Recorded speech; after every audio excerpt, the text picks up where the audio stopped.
Welcome to the Nick Blevins Family Ministry Podcast. Our goal is to help you maximize your church's potential.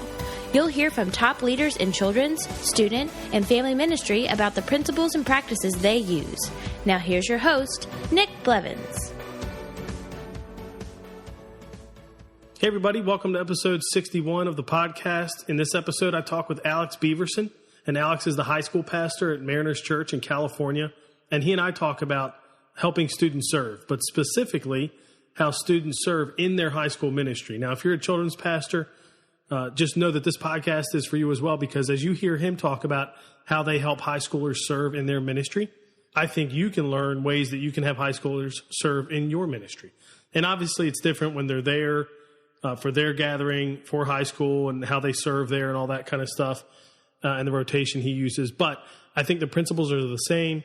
Some of the things they trust high schoolers with, I think we all could do a better job with. So it's a great interview. I love what they're doing out there at Mariners and family ministry overall. Just a great church and a great ministry. So you can get show notes as usual at nickblevins.com/episode 61. But let's go ahead and jump into my conversation with Alex about helping high schoolers serve. Today I'm talking with Alex Beaverson. Alex, welcome to the podcast.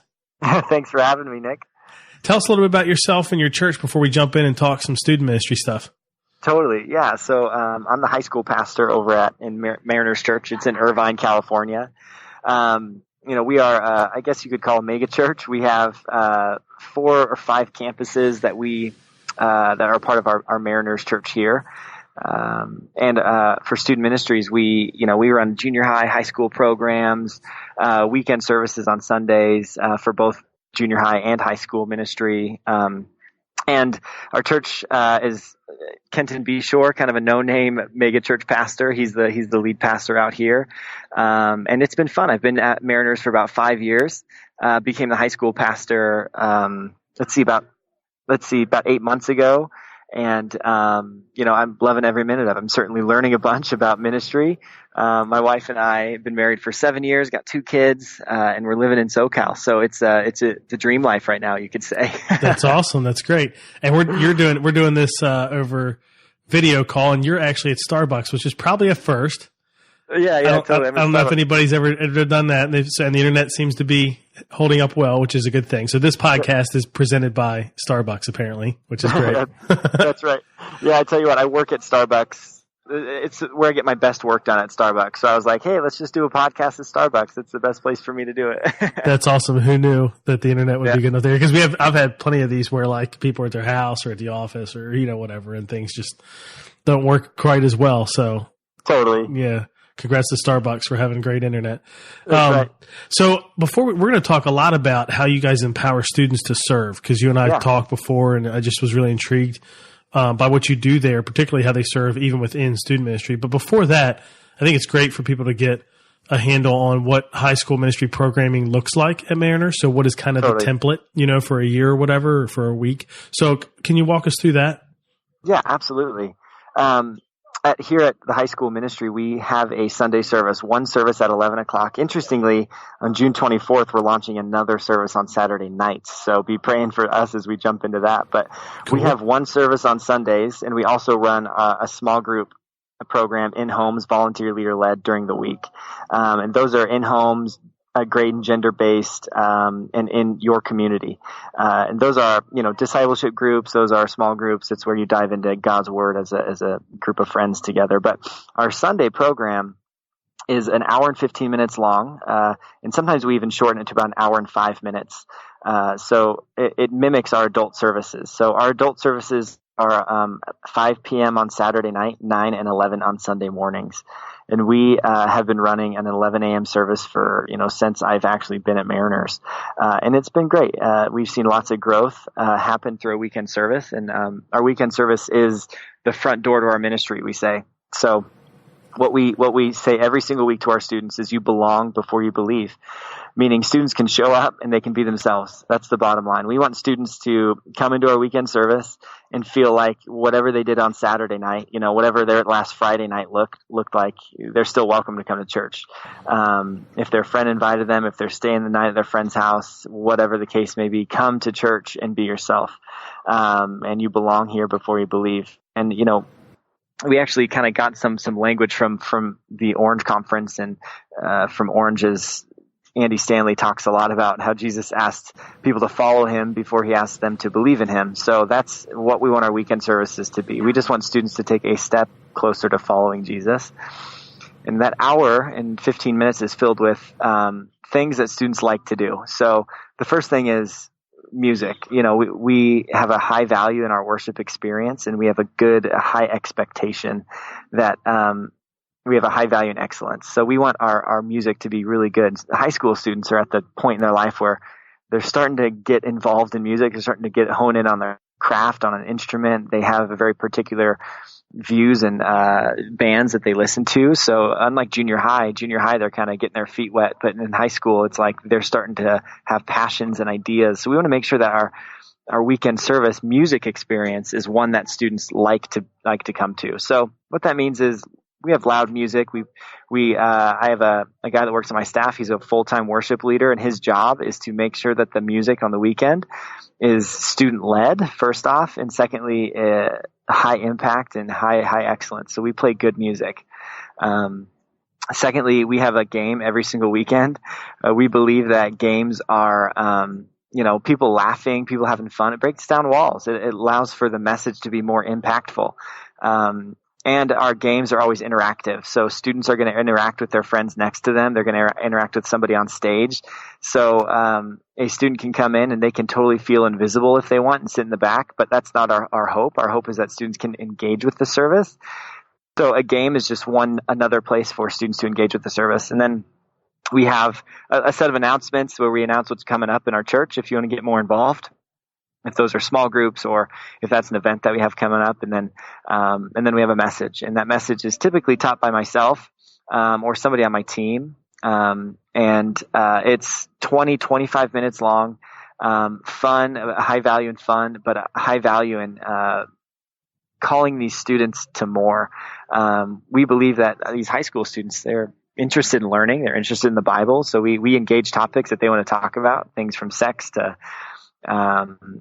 from politics to things that are going on in their world to identity, all this sort of stuff throughout the year. So, practically speaking, if you were to walk into our weekend service for the hour and 15 minutes, you'd walk into a walk-in video, a countdown timer, loud music to a song that students hear on the radio. And then after that, they're going to go into like a welcome, and that welcome is going to be a student, one of our student leaders on stage, and they're going to say, "Hey, welcome to church. I'm glad you're here." And they're going to say that we believe that you can belong here before you believe, and you can be yourself. We also say every single week that none of us have all the answers. None of us are perfect. So just come on the journey with us as we figure out who Jesus is. That's the exact line that we use every single week to our students. After that, we're going to jump into a game and play a 5-minute game. Right after the game, we're going to do 3 worship songs. After the worship songs, we're going to do either like a story video or some sort of video that intros the message. And then after the message, we're going to do one more response worship song, and then do some announcements at the end of service, and then say goodbye. And then students go out, and every single week we take students to In-N-Out Burger. Luckily, we have that out awesome. Here in California. Yeah. I saw a recent burger ranking thing or whatever that had In-N-Out second to Five Guys. And I was like, I've never had In-N-Out because I'm on the East Coast, but from everything I hear, it should probably be number 1. That's what I hear. Wait, second to Five Guys. It did, and then Shake Shack was third, which I have had, and it should be higher than Five Guys too. So yeah, Five Guys out here is like, it's a no-name almost. It's like you go to Five Guys, you don't know burgers. So In-N-Out's the place to go. So every single week we invite our students to go to In-N-Out, and that's a great place because students it's a great next step. So if students are interacting with the message, if they feel like, wow, I want to know more about this Jesus person, you just say, come right now. We're going right now to In-N-Out, and it's right down the road. So have your parents pick you up in 30 minutes after you grab a burger and hang out with us. And any new student that we have gets an In-N-Out burger on us. So no, that's fun. That's good. Mm-hmm. Totally. So it's a good place to get those students connected. At our service, we have lots of students come in, and we have one shot. Like, they come in, and if they feel uncomfortable, if they feel like they don't know anybody, if they feel like they're out of place, they may never come back again. A lot of these students, they're coming in for the first time, and some of them have never been to church, and we got one shot. We got one shot to grab them. We got one shot to compel them, one shot to befriend them. So we want to make sure that our greeting, our welcome team, our assimilation process is all every single weekend ready to go, and it's that we are always honing in and making that process better for our ministry.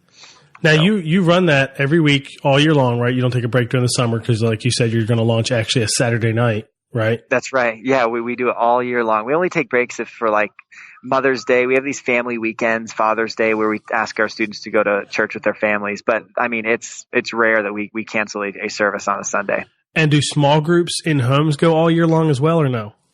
No, so those take a break. Those are based on school schedules. So those go during the week, Wednesday, Thursday, usually Tuesday, Wednesday, or Thursday in a home in your community. And those take a break for the summertime. And is that primarily how you try to group them, is near where you live? Obviously age, gender, but near where you live? Exactly. We want people, I mean, Mariners, our church is a commuter church, meaning we have people sometimes driving hour and a half into church. And that's crazy to think about, but we want those students who are driving 30 minutes to church, they don't have to drive so far to small group, because small group's an hour and a half. And, sometimes their parents are dropping them off, and we just want them to be in their community. We want them to be with friends that they see at school. So we reach about 8 local high schools here. So we want, for instance, we have a school called Woodbridge High School. We hope that students can go to a small group with students that they see at Woodbridge every single week. That builds into the community. It builds into the accountability of the group and all that sort of stuff. So that's how we group them. That's awesome. So before we talk about students serving, I know something else that your church has created that I just learned that your church created, but I saw it was something you did with your students as well, as this Rooted discipleship study thing. Can you tell us about Rooted and what it looks like with students? Absolutely. So Rooted actually came from a church in Kenya, one of our church partners, and they call it Mzizi. And I love that because, so much of our curriculum we think is from the West to the rest. It's like we create it and we send it to the world. This isn't the case for this one, right? This came from Kenya. This came from Africa. And they brought this curriculum to us, and then we adopted it for our church. And we are finding how impactful it is for our community. It started as just this 10-week curriculum, which is still 10 weeks, but it started as a curriculum that we were going to take our staff through. And slowly it got bigger and bigger to the point where we do like 3 Rooted sessions a year for our whole church. And how it works is they're 10 weeks long, and we say that if you're going to miss more than 2 weeks, don't do Rooted. Wait till the next time. So we need commitment, and part of that commitment is you got to pay to be a part of it. It's $50. And obviously, if somebody can't pay that, then we say that's fine, join a group anyway. But what we find is that when people pay for something, they're more committed to it. Even if it's $10, they're more committed to attending because they feel like they have some skin in the game. So anyway, we charge $50 for them to be a part of this Rooted thing. And we talk about all the basics of faith, from, who is God, who's the Holy Spirit. The adult curriculum talks about money and tithing, and it talks about strongholds, how to break strongholds. And lastly, it ends with this huge celebration after 10 weeks where people get baptized on the spot, and we have thousands of people just celebrating what God did through 10 weeks. And I love it because after these 10 weeks, our senior pastor stands up for the celebration. He says, you are now ministers, meaning if somebody down the road needs prayer, you're not going to come to the church. You're going to go pray for them, right? And it's impacting our community because people are becoming ministers and they're taking their faith seriously. And this 10-week journey is something that has really something that started small has really taken off to become a grand thing that's starting to impact other churches outside of Mariners as well. So the natural question is, how do we do it in high school? What's interesting and Rooted in for the adults is they have these student themes, meaning they want every Rooted group has to serve one time. Every Rooted group has to do a prayer experience one time within the 10 weeks. We do that as a ministry, and I think most youth ministries do. They go on serve projects. They take students on prayer experiences. Like, these are regular habits of youth ministries, and these are themes that Rooted is latching onto and taking to adults. So Rooted for students looks a little different. We use Rooted as a curriculum in small groups, whereas in the adults, it's an onboarding to small groups. So every small group has to go through Rooted at least one time. If you want to join a small group, you don't just join a group. You have to join a Rooted group, and that Rooted group will become a small group down the road after 10 weeks. So, okay, that's interesting. So do groups start other ways too, or that's really pretty much it?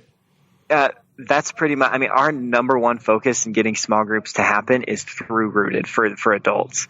But like I said, in students, we do seasons like this of small groups. Like our small group season ends in the summer, starts up again in the fall, and then it takes a break for Christmas. And then after Christmas, we start up again and do another session.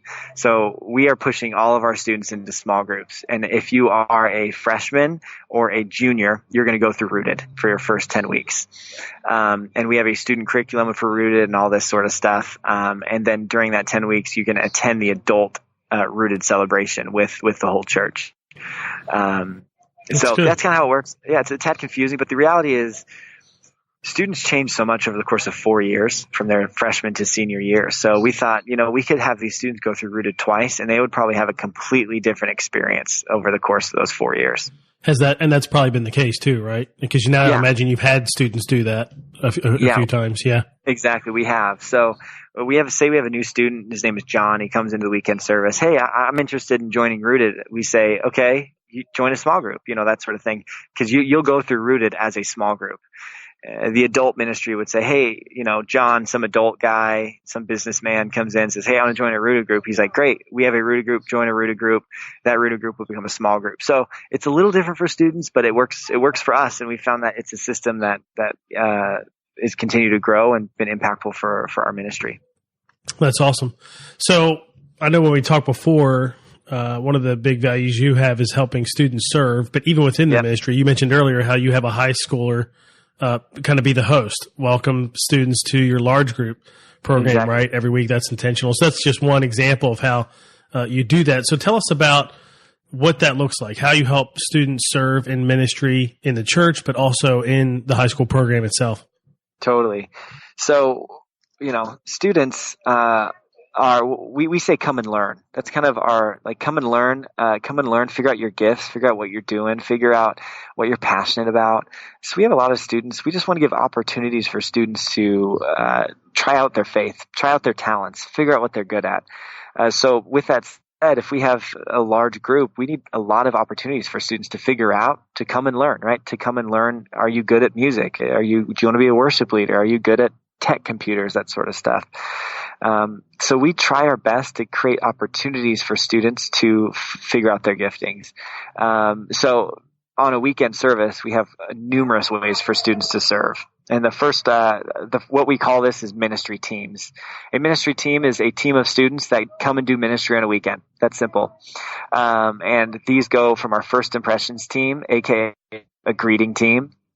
And these students are in charge of the first impression of our church. So if we have a brand new student and it's their first time at our church, is the room clean? Is somebody high-fiving them? Are we we give out mints as students walk into the room. Sometimes it's cookies, this sort of stuff. We want to leave a lasting first impression on these for students at our church. So that's why we call it the first impression team. Those students also are in charge of sitting with new students. So if there's ever a student sitting alone, one of our first impression students will go sit next to them. The first impressions team is the easiest serve team to be a part of because there's no we just ask you to be bubbly, to be bold in saying hi to somebody, but there's no skill. For instance, we also have our band. Our band ministry, like I said, we require a high level of excellence. And that doesn't mean we're not going to help you develop. It doesn't mean we're not going to help you become better at your instrument. But it does mean that we want the music to be good on the weekend. So we do want you to get better throughout the course of your 4 years on your instrument, your guitar, keyboard, saxophone, whatever you play. But that does require a level of skill where the first impressions team doesn't. So another team, the first impressions team, we have our band. We have what we call our 4-pour team. This is our coffee team. So we make coffee, we brew coffee every Sunday morning for students. And we have a bunch of students who, it's Southern California. It's coffee's students are drinking coffee when they're freshmen. I'm I didn't drink coffee until I was in college, But these students know coffee because they grow up in the Starbucks world, right? I'm at a Starbucks now talking to you. It's coffee rules, everything. So even for these students, so we do pour over coffee on Sunday mornings. We have about 10 students who are part of that team. We also have a tech team. This team is in charge of sitting in the back of the room, clicking slides, playing music, doing lights, doing sound. So they're in charge of our tech. And every single one of our teams is overseen by one either volunteer leader or staff member at our church. When we give students the program, for instance, when we have students on stage, when we have students, in the band, when we have people in the tech booth, we have to release a level of, the quality of service, because the transitions won't be perfect all the time. The student's going to hit a wrong note at some point. At some point, someone's going to forget a slide. There's so many times I've been on stage and I'm like, hey, check out what it says in Matthew, whatever. And the student in the tech booth is half asleep and they forget to press, the slide over. Yeah. But that's part of what we say. Hey, we want students to come and learn. So we have to recognize when students are in charge, it's not going to be perfect. But the value is far greater. The value to have students involved serving is far greater because they feel like they're a part of it. They feel like they own it. They feel like they're not just coming to church and sitting down and listening, but they feel like they're participating. So we want to figure out ways to get students to participate. Now, our biggest, most impactful, the team that I'm most excited about right now is our media team. And we recently found out how much students are passionate about this, probably within the past year and a half, because of every student's a professional photographer, right? Because of Instagram. So everybody loves taking pictures and making their curated Instagram feed, and students are all about that. So we said, hey, what if we just bought a bunch of cameras and we let students take pictures of our weekend and own our Instagram? And not only our weekend, but our camps, our events. We have students there on cameras taking pictures. And a lot of these students are like, they're so good at what they do. I mean, I could never do what these students do. It's because they have time. Their parents are buying them these rad cameras, all this sort of stuff. So we have this media team. They do a lot of our graphics. They do our pictures. If you check out our Instagram at MarinersIR, HSM, you'll see our Instagram feed that is just full of these high quality pictures that we're not doing. I mean, we might have the vision for it, but students are implementing it. If you were to be at our weekend, you'd see 4 students on cameras walking around taking pictures, students high-fiving each other and making people smile for the picture. And then, we post those pictures on Facebook, or students are texting us like, hey, I want that picture that you posted at church. What we're finding is it's so interesting because a student posting a picture of themselves at church on their Instagram is so impactful in inviting their friends to church. And students want good quality pictures. So that's what we do. We have a media team, and we have like 60, 70 students a part of that team. And it is so awesome to see how that team has been taking off. Anyway, student serving, it's the DNA of our ministry. It's what makes our ministry, I think, it's the heartbeat of our ministry. It makes our ministry successful because students are serving. So that's kind of the basics of what it looks like to serve at a weekend service. I looked at this before when we talked the Instagram feed. It's so good. It's just so good. It's awesome. They did some of that. What is that called? Like the wireframe grid stuff where, it's a bunch of pictures kind of come together and look like one big thing kind of strategically, which is a lot of fun. That's totally awesome. It's a lot of fun. And we'd have students who are not good at taking pictures and other students walking alongside them. Now, students are discipling and helping other students become better at their craft because that's just what's been happening on that media team. It's like, I don't know how to use a camera. And another student comes next to them and puts their arm around them like, hey, let me show you how to do it. Because students are just so passionate about this Instagram world. It's crazy. And so we're like, how can we utilize this passion that students have and benefit it for the sake of our ministry, help students realize, hey, you can be good at pictures. You can be good at taking pictures and serve Jesus, and students are finding high impact in that. So practically speaking, how do they, how much freedom do they have with posting in terms of how many of them have the account? Where do they log in and do it on their own phone? How does that work? Yeah, totally. We have our media girl. Her name is Mandy. She's on my staff. She oversees the media team. So she's the one who has the Instagram on her phone. And so virtually every single week, students show up 30 minutes before service. Mandy gives them the vision. Hey, I need 2 students at the entrances taking pictures. During the worship, I need you 2 at the stage left, 1 stage right, taking pictures. And those students, all they do is take pictures. They give the memory card back to Mandy. Mandy sifts through the pictures and posts the best ones.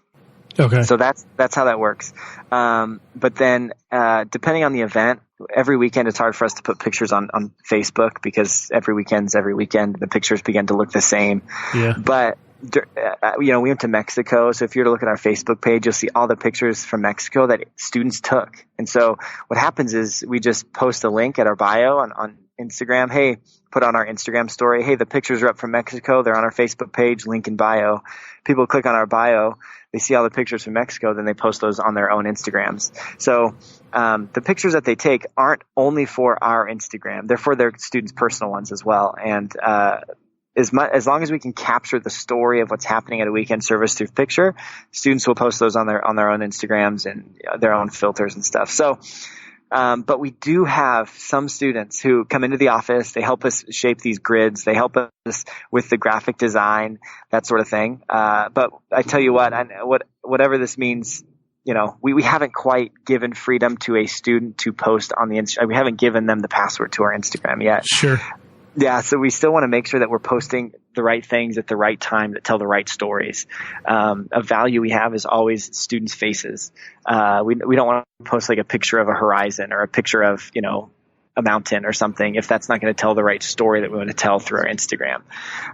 So our Instagram is powerful. It's more than the weekend service. Our Instagram's the front door. So before a student comes into the weekend service, they'll check out our Instagram. So we have to be thinking, what is the Instagram saying? What's a student feeling when they open our Instagram? What are they thinking when they see the first 6 pictures? And we want those to be students' faces. We want to tell a good story of what's happening in our ministry through our Instagram feed. So yeah, that's awesome. I think you're doing a great job at it. So just to give some kind of a perspective, how many students as a percentage or some kind of rough estimate do serve on a team, even just within high school? I'm not talking about students that might serve in other areas of the church, obviously, but on a typical night, what percentage of the group there is serving on a team as opposed to they're just there that night? Totally. And so a typical Sunday morning will have about 50 people serving between all the different serving teams. Our serve teams, our list is about full of 100 and maybe 50, 160 students. So sometimes more. You know what? I have a list I can pull up right now on my computer, get you the exact number of how many students have signed up to serve. What's interesting is we don't require students to even know Jesus if they want to serve. Now in the band, they do, because that's like a heavier weighted job, is to be on stage helping people sing worship music to Jesus. So that's like we require you to be a leader and to love Jesus. But if you're in the tech booth, it's a great way to get students connected. So what we say is come and serve, and it's a great way to learn more about. I had the student, his name is Jacob. Jacob came to church first time. He was totally wacky. I mean, you could talk to anyone on our team and they'd be like, yeah, Jacob was a little rough around the edges. He started serving on our tech team, which means he comes early every service. He interacts with students. He reads scripture every week because he's the one who clicks the button to put it up on screen. Jacob stood up and said, I believe, at one of our services, like 6 weeks after he had begun serving. That's awesome. And it was because of his ability to serve that brought him to church every single week. Now that's contrary to a lot of churches, like the adult programs, because adults say, in order to serve, you have to know Jesus, you have to sign this leadership agreement. But again, we say, if you want to be on a ministry team, it's about coming and learning, not coming and doing necessarily. Like come and learn, and maybe you'll learn something about yourself in the process. And I can talk to you about the next rung up in our serving, which is our student leadership program, which I can talk to you about that in a second. But like I said, I think we have about 50 students serve every week between all of our service teams. I forgot to mention one. We have another one that we have students serve in our junior high ministry and our Port Mariners, which is our kids ministry as well. And we also have a special friends ministry where students are serving kids with special needs. So that's a smaller one. That's about 4 students, but it's still a great ministry where students can get involved. And so when the number you shared, like 50 a week or 150, you're tracking even if they're serving outside of high school ministry, which is helpful too, right? I am. Yeah. So if a student, we have about, 16 maybe that serve over in our kids ministry every week. And they're hanging out with kids, rocking babies to sleep, that sort of stuff, doing skits for the kids. But again, that's an opportunity for students to serve, though it's not in our high school service. But yeah, so if we were to just say, hey, how many students are serving at our weekend service on a weekly basis for high school only, it'd probably be about 30. Okay. Yeah. And how many come on a weekly basis? We run on average about 200, about 225. Okay. So you have more than 10% serving, which is probably a pretty good number. Obviously, if half of them are serving, that would be nice. But at the same time, it would look like, I don't know, like not as many are participating. So you want that balance of where you have a bunch of students serving, and at the same time, a lot of students are there connecting with each other, having fun, whatever it might be. Is there like a rotation, like you serve once every 4 weeks or something like that? Exactly. So our first impressions team is the only one that you can serve every single week on. But our tech team, we have our computers in the back. There's 2 computers, there's 1 light board, and there's 1 soundboard. So we can have a max of 4 students. Sometimes I put another one back there to like shadow or something. But then our tech booth gets crowded. Our band can have a max of like 10 people up there. We rarely fill up that stage. We have about 6 to 9 students in the band typically. Our special needs ministry is only like, if we have 2 special needs kids coming, then we only need 2 specials friends to oversee those students. So our first impressions team is the only team where it's like, hey, come and be every single week. Come and be a part of our greeters team. The other ones have to be scheduled out. So our band rotation is you are in a 4-band rotation, and you're going to play once a month. If you're on the tech team doesn't have that clear of a rotation. It's kind of like we just kind of text whatever student hasn't been there in a while. That story that I talked about, Jacob, he showed up without us texting him or calling him every week by himself. He just asked his parents. He said, hey, I want to serve. And I said, sweet, show up at 8:30. So we say that to students as well. It's rare that students will come in and say like, I want to be here at 9:00 every Sunday. Yeah. But that was Jacob's story. Is he was like, I want to serve. And I said, great, come every single week at this time. And he did. So yeah. That's great. Do they like wear shirts or something that identify them, or do you just let them kind of just blend in like anyone else? Especially I'm thinking of like the greeting team and all that. So the greeter team specifically, we have a name tag. So we have a ministry team name tag. So that name tag is in the back of our student center. They're on these clips, and they're like these just lanyards that are like laminated, and students write their names on them with not a Sharpie, but a dry erase marker. And it says, my name is blank. You put your name in there, and I serve on, and it says ministry team, whatever ministry team. Okay. So they fill that in. So, Jacob on the tech team says, my name is Jacob. I serve on tech team. And then he wears that around his neck. The only people who don't are the band. Band people, they can't play with like a name tag on all the time. But that wouldn't look right. Yeah. Totally. But all the other students and ministry teams wear those name tags. One last question before we talk about the student leadership program. How do they jump into that? Like, how do they jump into it, jump on a team? What does that process look like? And then how do you, this is kind of 2 questions. How do you encourage them to do that? Is it something you talk about regularly? Do you push it a handful of times each school year? Yeah. So we try to do 3 ministry team fairs a year. And those are strategically placed at specific times. So right after, we'll do a fall kickoff series. After the fall kickoff series, we'll put 1 ministry team fair after that fall kickoff series. After, our grow retreat, which is our winter camp, we'll do one a couple weeks later, that sort of thing. And those are fairs where it's like we do a message about what it means to serve and what the Bible talks about serving. And then we say, you know what? You can sign up for a team right now. And we have a fair with all these booths, and students who are serving on those teams are standing behind those booths, and those are students who are proponents, and they just will evangelize for their ministry team. And then we get a bunch of students to sign up. After every ministry fair, the next Sunday, we ask all of those students to come to a pancake breakfast before service. So we did a ministry fair, I'd say 2 weeks ago, which means a week ago we did a ministry team pancake breakfast, and that's where all of those new students who signed up their name on the line for the first time have been followed up, they've been called and texted, and they've been invited to the ministry team breakfast. And then after that breakfast, they can be put on a ministry team. Easy as that. Now the band requires like some tryouts, that sort of stuff that our worship leader works on, but for the rest of them, they require very little skill necessarily. The computer, the tech team, just have to kind of click some slides. There's a learning curve a little bit, but after they come to that ministry breakfast, we try to get them on a rotation. Yeah, and the key is you don't have a long, drawn-out process where it's easy to fall out. That's probably the thing to take away is you want to make it enough that they're taking clear steps to get involved, but not so big that just people don't even make it through to the end. Exactly, yeah. So that happens at least 3 times a year, and sometimes depending on the ebb and flow of the season, we might throw another one in. But and then beyond that, every single month we have a ministry team spotlight, and that's just a rotation. So this month right now we're focusing on our special needs ministry. That's our spotlighted ministry, and it's just like at our weekend service during announcements, we might say, hey, this month we're focusing on a special needs ministry. I want to invite up a student to tell you about what it's like to serve in the special needs ministry. The next week, we have a booth in the back where it's just like somebody stands back there and talking to other students about special needs ministry, that sort of thing. So we do a rotation for our ministry team of the month. And that happens every month for all time.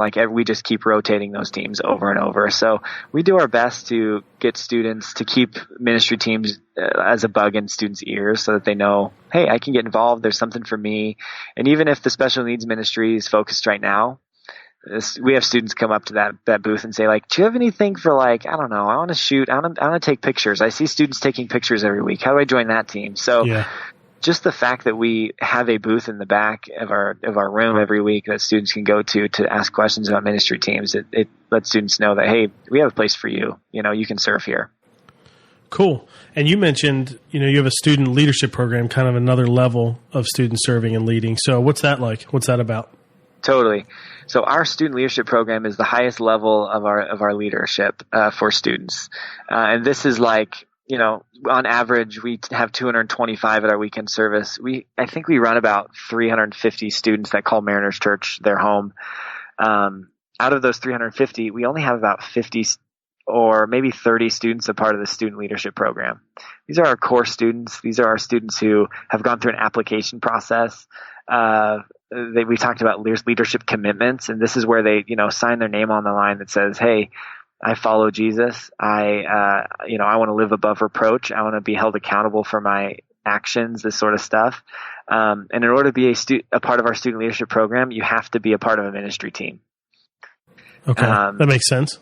Yeah. So every student leader, we do a student leadership meeting every month where they come and learn about leadership skills beyond just serving on a weekend. We talk about what it looks like, conflict management. We talk about what it looks like to go to school and be a leader on your campus. And these student leaders the privilege of being a part of that's a big deal because they're the first to know about everything. We're launching a Saturday night service. We told our student leaders first. We ask them to lead the charge on initiatives. We ask them to be the first ones to raise their hands in worship. We ask them because being a leader, there's a responsibility behind that. And so we've had a couple of students interview in the application process, and we just say, you know what? Keep serving on a ministry team. Let's give it about 6 more months and then reapply. And we'd love for you, we want every student to be a part of our student leadership program. Absolutely. But some students they're not quite there yet, or our friend, we have stories where we had a student leader who was a part of our band ministry, and somebody came up to us and talked to us about how they were smoking weed and doing drugs, or not drugs, it's a harsh word, but drinking alcohol and smoking weed at a party on Friday. And those are students that we want to pull aside and say, what's going on? Is student leadership a program that you want to be a part of because of the leadership commitment that is involved in it? So with that said, it's a great program. It's a place that students at the end of their 4 years in high school ministry, they can put that on their resume. Hey, I was a part of a student leadership program at Mariners Church for 4 years, that sort of thing. And we want it to be, we take these students on conferences, we take these students to other churches, and we have them sit in their high school ministries and see what it's looked like to be to be a new student at another church, that sort of thing. So, this is our highest rung up to serve at our church is to be a student leader. Did you make the kind of the content and curriculum that you walk them through in those meetings, or is that something? It's a collection, maybe some things you already written that you just use with them. What do you teach them in those trainings? Yeah, we've written all of it right now, and actually we ask volunteers to come in and talk about what they do. So we had a volunteer who is a school counselor, and he came in and talked about conflict management, and he did it for free. I mean, he made a PowerPoint program and a PowerPoint thing. He made it interactive, and he's talked to these students for an hour about conflict management, made it fun. So that's our hope, is that these students can come in and hear content from different voices about what it looks like to be a leader in the church, but also outside the church in your community. So because of that, we, this past season, we had probably 6 guest teachers who were all volunteers, all did it for free, all came in. We just asked them, hey, come in and talk about what you do at your work and how to be a leader where you are. College students, we have some college seniors come in and say, what's college like? How can we set these students up well to be leaders on their campuses when they get ready for college, that sort of stuff. So the content is, we don't have like a list, like here's what a whole year looks like, but it's probably more so on a month by month basis on what the content of those meetings are going to be about. But these students are also a part of planning. Like when we have a student on stage, like I had mentioned a while back, like welcoming our students, that's always a student leader. That's going to be a leadership position. Hey, welcome to Mariners High School Ministry. Glad you're here. I'm a student leader here, and I'd love for you to get involved in our ministry. So that's a spot held by our student leader. What is the meeting? You said you meet with them monthly. Is that kind of before the large group gathering? Is it midweek? How does that work? Yeah, so that's right after our large group gathering. So where the rest of us are going to In and Out, taking students there, we have our group of student leaders once a month skip In and Out and go to a leadership meeting. Now that's commitment right there. That's like the test. Like if you're willing to not go to In and Out Burger and stick around for this, clearly you're committed. I know. Yeah, I know. So, our student leadership program, everything filters through there. And, like I said, we have students who serve on our greeting team. And I don't know what their lifestyle necessarily is like, but I know how the lifestyle of our student leaders are. It's a high commitment, and we value that. But students, when they're a part of our student leadership program, they love it. They are, like I said, evangelists about the student leadership program. And again, it's a place that we call students to more, and we believe that students want to take their next steps and find something to believe in. And this student leadership program is a great place for students to have that outlet. It sounds like because you mentioned 4 years. I mean, can they get into it in 9th grade? I know it's application based, so it's kind of case by case, but they can even start in 9th grade with that. Oh, they can. Yeah, we our lowest attended person in our student leaders are freshmen. This year we have like 4. Our seniors, we have like, I don't know, like at least 15, that sort of thing. It seems like over time, students as they get older are like, they have to be interested in student leadership program too. So we need to shoulder tap students and ask them to be a part of our student leadership program. But sometimes students will come out of the woodwork and say, hey, I want to know more about this student leadership program. But they have to be interested because they have to fill out the application, all that stuff too. So freshmen are usually like so new in high school. They're like, their eyes are so wide. And so like, I'm the little man on campus. How can I be a leader in the ministry? And I'm like, apply. We'd love for you to be a part of this program, that sort of thing. That's cool. And so how many are in it in a given year? It ebbs and flows because some people are in it for 6 months and they say, hey, I can't do it for the next 6 months because I have a big commitment with sports or volleyball or something. That was the case for one of our girls. So I'd say we probably have 50 students throughout the course of a year that are part of our student leadership program. 30 of those are pretty committed. They're in it all year round. 20 of them, I'd say, probably drop in and out, that sort of thing, if that makes any sense. Yeah. And I guess over, 4 years, with 50 or so a year, you're getting a pretty good percentage of the students overall get to go through it at some point, which is great to experience that. That's good. So one last thing for that student leadership program too, I have 6 of those student leaders come into the office on Thursdays from 4 to 5 for an hour, and I run a teachers meeting with them where I talk with them about what I'm going to be teaching on at the service on Sunday. And those students help me craft the message. It's phenomenal. I'm shocked at how talented these students are. I get to talk to them about on Thursdays for the hour, like, here's the scripture I'm talking about today, and they help me relevantize it for students. Again, I'm 27 years old. I have 2 kids. I don't have my foot on high school campuses like they do. So these student leaders help me write the messages, come up with analogies. And then those students are so excited to come to Sunday because they're like, I was a part of it. I know what he's talking about. I get what's going on here, that sort of thing. Yeah, that's awesome. Yeah. Well, Alex, I think you're doing a great job there. And I really appreciate you coming on the podcast to share what you're doing and how you're doing it. I think it's kind of unique. I know a lot of churches point to how they empower students to serve as being a critical thing to help students grow their faith, but even how they're serving within the ministry itself, I think is even more unique for you, which is awesome. So I appreciate you coming on to share. And if people want to follow up or have any questions or anything like that, how can they connect with you? Yeah, so, you can connect with me. The easiest would probably through my Instagram or Facebook, just Alex Beaverson, at Alex Beaverson on Instagram. You can just look up Alex Beaverson on Facebook, that sort of thing. That's the easiest. I'd love to shoot my email after you hit me up on one of those platforms. And yeah, check out our ministry. I'd love to talk to you about what we're doing. And thank you so much, Nick. I love this podcast stuff. I love the way that you're engaging the conversation. And we by no means are doing everything right in high school ministry at Mariners, but we're learning. And I love if anyone wants to come on the process with me and learn alongside me. I'd love to talk with you about what we're doing and love to talk with you about what you're doing as well. So thank you. Awesome. Thanks, Alex. Thanks, Nick. You have to check out their Instagram feed. It's excellent. And you'll just be amazed at the job that students are doing, not only with that, but everything we heard Alex talk about, which is really, really cool. Here are a few action items I had coming out of this podcast interview. One is to draw up a plan of how you can help students serve in your ministry if they're not already. Or maybe it's a plan to help them serve in other roles in bigger ways. Another action step would be, if you have students serving in ministry, what is a goal that you can push toward to getting more students to serve? So figure out how many students you have serving now and then set a goal.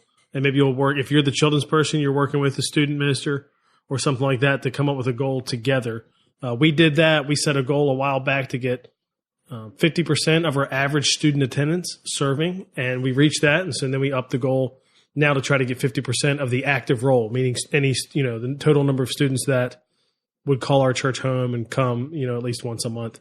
And you have to create a plan to reach that goal. So for us, that included talking about it in student ministry gatherings, highlighting students who were serving, talking to other ministry leaders in the church about how to help students serve in their ministry and all of that. Without a plan, obviously, you're probably not going to get there.